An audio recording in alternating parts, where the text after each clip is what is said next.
Chào mừng các bạn đã đến với review 3D hay. Ở cuối tập trước, đám người Xích Luyện Tiên Tử đã dùng hồng tụ bí pháp công kích Khô Lâu Đà Chủ và tiếp tục tiến tới phía Tần Trần.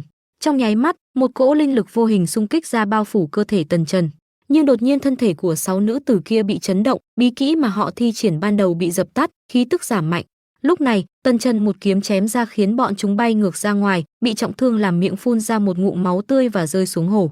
Ngay sau đó áo giáp của tất cả đám người tiên tử đều nổ tung nhưng da thịt bên trong vẫn tràn đầy khí tức, không bị ảnh hưởng bởi đòn tấn công của Tần Trần. Thấy thế, Tần Trần ngạc nhiên nói, hả, bộ giáp này chính là chiến giáp cấp 7 đỉnh cao. Bởi vốn dĩ đòn tấn công kia có thể lấy mạng bọn họ nhưng nhờ có chiếc giáp đó nên chỉ bị trọng thương nhẹ. Phía ngân giáp nữ tử cũng kinh sợ, thanh âm vang lên tràn đầy phẫn nộ, ngươi dám làm tổn thương người của ta trong chấp pháp điện, nếu không lấy được mạng ngươi, Xích Luyện Tiên Tử ta thể không làm người. Tần Trần nghe xong cười lạnh đáp, lấy mạng ta, phải xem ngươi có năng lực không. Lời nói vừa dứt, thân hình hắn khẽ động, trong nháy mắt đi tới đám người ngân giáp nữ tử và phun ra một cỗ tinh thần cường đại thẳng về phía họ. Nhưng muốn hạ được Xích Luyện Tiên Tử phải phá được hồng tụ bí pháp, nữ tử đó cười nhẹ, ha ha ha, tiểu tử, chỉ bằng ngươi mà nghĩ có thể đối phó với ta bằng thi triển tinh thần công kích. Lời nói vừa dứt, cô ta sử dụng võ công bằng sợi dây màu đỏ và chặn đòn tấn công của Tần Trần.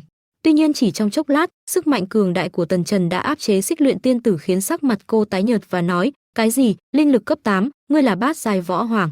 Điều làm thất kinh hơn nữa là linh lực của Tần Trần quét qua làm hồng tụ bí pháp trên người cô đột nhiên dao động, trong nháy mắt bị kiềm chế, tu vi của cô cũng giảm xuống nửa bước của cảnh giới võ hoàng.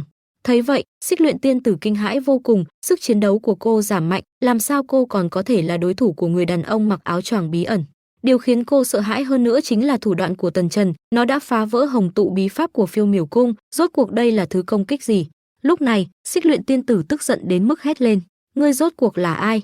Cô nghĩ rằng chắc chắn hắn không phải là người bình thường, thậm chí rất có thể cũng không phải là cường giả Bắc Thiên Vực.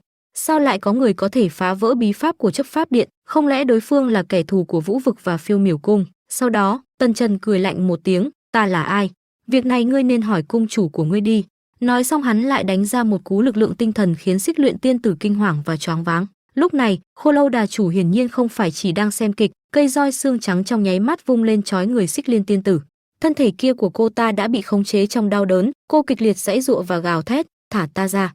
Tần Trần thấy thế đi tới trước mặt Xích Luyện Tiên Tử, tay trực tiếp nắm miệng cô, lạnh lùng nói, đừng cử động, nếu không ta sợ sẽ vô tình lấy mạng người. Xích Luyện Tiên Tử liền phun ra một miếng nước bọt, suýt chút nữa văng đến mặt Tần Trần, phẫn nộ nói, nếu ngươi dám động vào ta, Phiêu Miểu Cung của ta cũng sẽ không bao giờ để yên. Cho dù ngươi là ai, dù có trốn thoát cũng sẽ bị truy sát đến cùng.